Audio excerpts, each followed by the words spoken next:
Thank you, Shabir. Before I get down to talking about what I had planned, it's been very stimulating, so I'm going to respond to some of the comments that have been raised. One is this notion that labor laws perhaps don't matter because they don't come up as a priority in the hypothetical surveys which are conducted.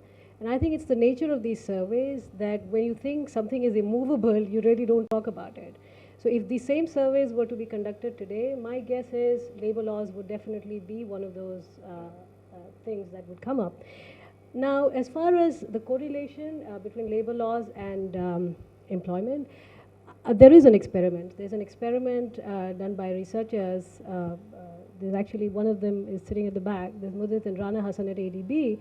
What they did was they basically looked at when the multilateral trade agreement was signed between India and the neighboring countries, it is like a positive demand shock. What happens to employment in different states? Because different states have different employment labor laws, and some are perceived to be more labor friendly and others are not. So as a result of that positive demand shock, you see that states which are labor friendly or which have more flexible labor laws actually have an increased employment. So that just proves to you that labor laws do in fact matter. What that has done is, and it was much needed because, in a labor surplus economy like India, labor will, there's always pressure on wages because we just are so many numbers. In that situation, what happens is labor is always relatively going to be more expensive to capital. So over time, what you're going to see is movement away from labor. Productivity enhancement is always going to be seen as cutting down, the number of people you've employed. So in some sense, the discussion about labor laws, the new experimentation that we are seeing in places like Rajasthan, are welcome change. But of course, going back to Shabir's point, that while you're making it flexible and more enterprise friendly, what are the kind of protection mechanisms that these labor laws have? And that's actually a critical area that one has to look at. Now, going back to now what I basically wanted to talk about. I wanted to talk about two sets of things. One is the labor law, the labor environment in the country as a whole, and what are the trends which are a little troubling and therefore need emphasis. And then I will talk about narrowly and more specifically about skilling, because that is the topic of discussion.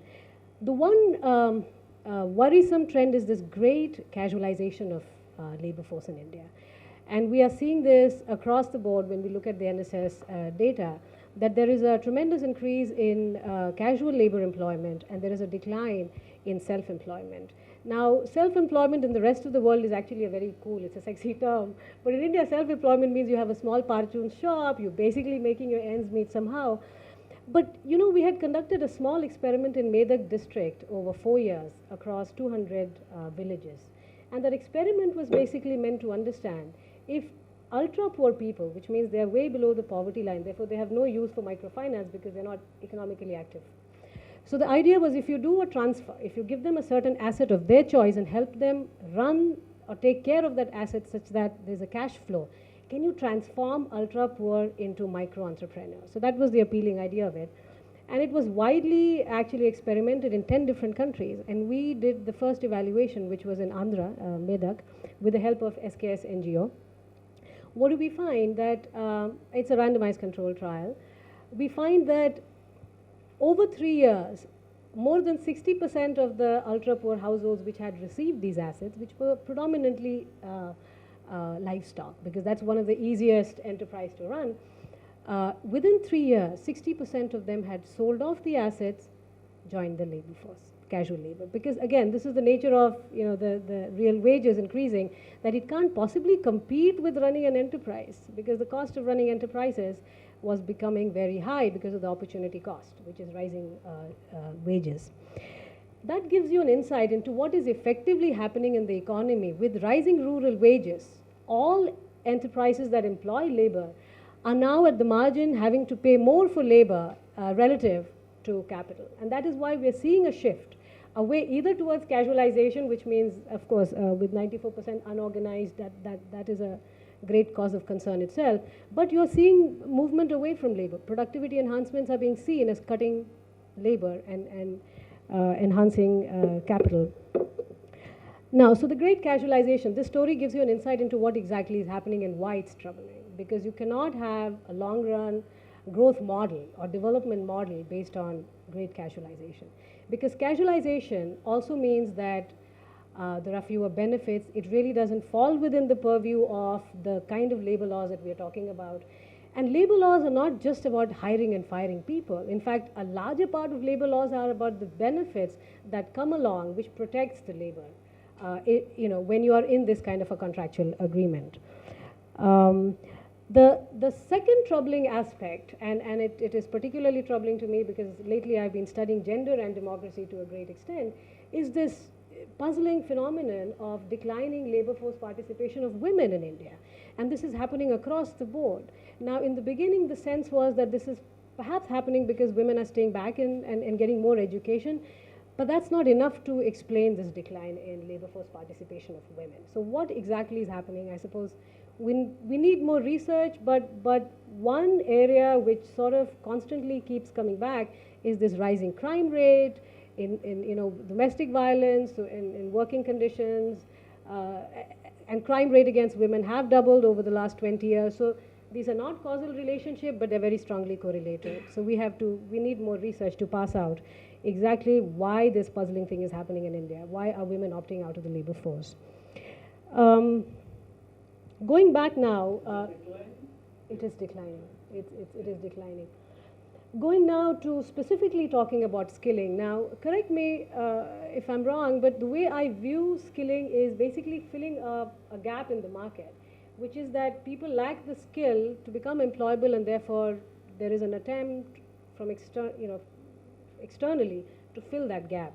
But in some sense, this is also like trying to fill the gap in the quality of the education that we actually have in this country.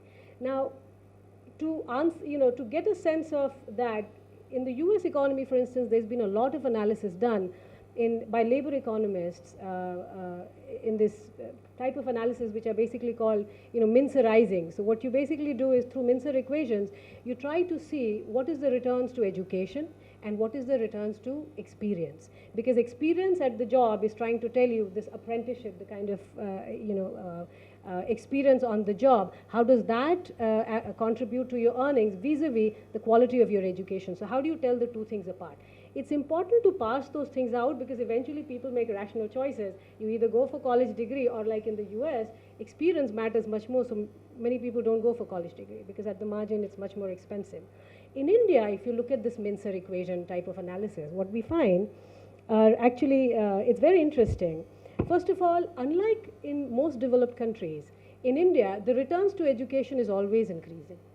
It doesn't fall, it increases.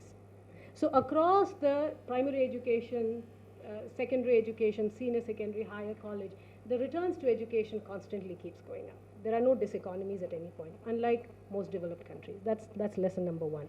So no diminishing returns to education. The second is that there is a big gap. If you Mincerize, there is a big gap in returns to education for men and women. So again, even if you account for that, women across the board, over education, different degrees or levels of education, are gaining less from education than men.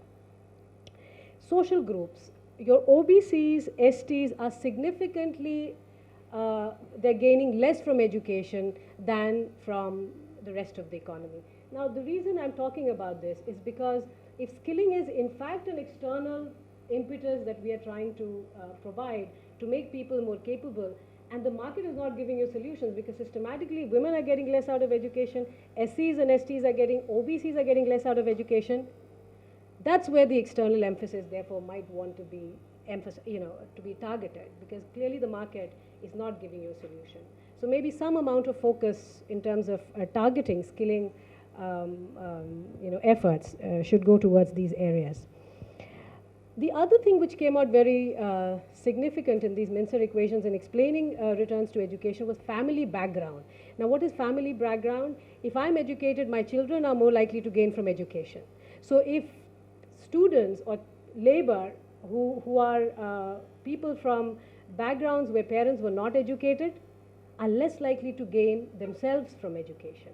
And this is why I think some amount of effort has to go into targeting these family background or support, some kind of a support into people who will not gain as much from education as the rest of the economy. And so this is the education support that I'm talking about in terms of skilling. Now those are the basic points I wanted to make, just twofold, and the rest I suppose as we discuss we can talk more about them. Thank you.